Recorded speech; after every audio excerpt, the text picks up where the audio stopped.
How many of you know that you're living in fear even though you're a Christian? How many of you actually know that there are things you feared before coming here, worries on your mind, things just on your mind? You didn't just say, well, I know what God brought me through last time. You can do it this time too. And just wait. How many of you actually do that? I'm not saying you're going to be the richest person in the world. Because everybody, we will always have the poor among us. But yet, God has no respect for a person. His riches and his glory is to everybody. And according to your faith, it's the size of your reward. All right. Your reward. How can we then? How can we still be slaves to our own vices? Because many of us, we cross over that point I just put down. And you got that faith. Matter of fact, you'll go gamble, not even pay your rent bill, knowing something's going to happen, it's going to get paid. You understand what I'm saying now? So you cross that point. But now you have vices holding you back.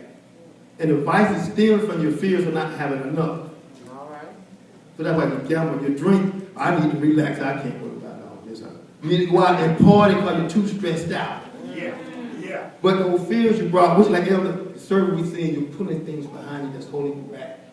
God letting you walk. He's letting you go there. But there's some things now that still have attached to you. Still have it. Still, like the rabbit. There are things he has. And when he was maturing, he stays in the bush, the edges of the field. And he only want to go out in the morning when he knows the hawks and the eagles are not out. That's it. Because they're so high, enjoying the sunlight, trying to stay warm. He's understood their nature now. But yet, he will stop and look and glance around and draw their attention. Yeah. Only because he stopped this time, not because he was moving around. Yeah. Because the eagle just enjoying himself. And when he stopped, he sees the different color that doesn't match the bush. And he swoops down. So, many of us would wait to be swooped up. At this moment, we think we've made it. We think we've saved. Everything is okay. We're going to a great church. Look at me now. Nobody knows what's going on with me. Nobody knows. But yet, it's a creature of paradox or fear. Paradox is when you're walking and living as though something else when it's really not. It's really not.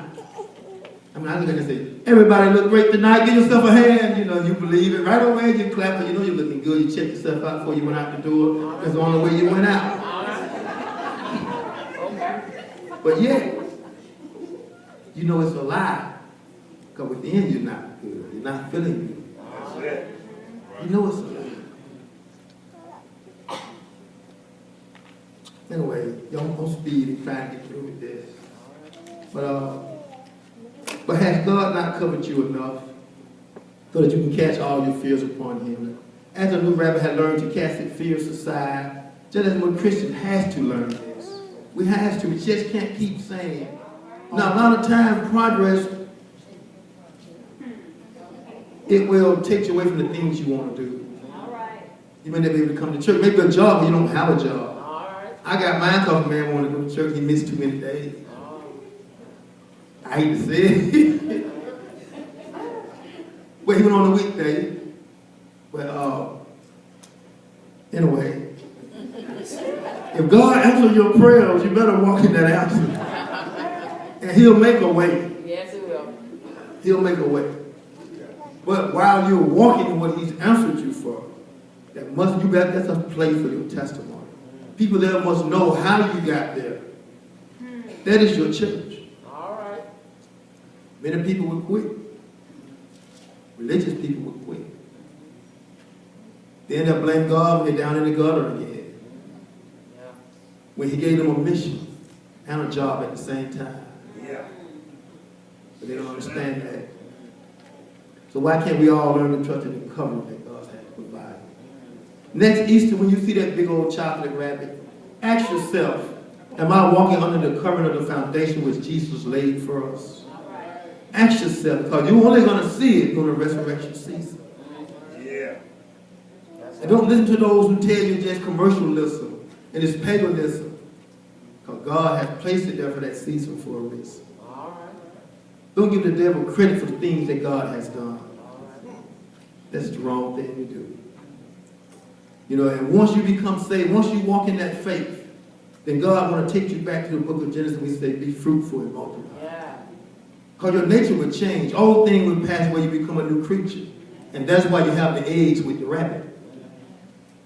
Your nature have changed. You're able to produce life through what you do, through your testimony. All right. And as I said, remember that egg, the tomb, and the stone that was rolled away. Then remember he called for all nations of people, tribes and tongues, no matter what creed they was in. Come, believe on him and worship him. Have faith in him. That's what he said. Yeah. And that's what those different colored eggs and different stripes on that egg is for.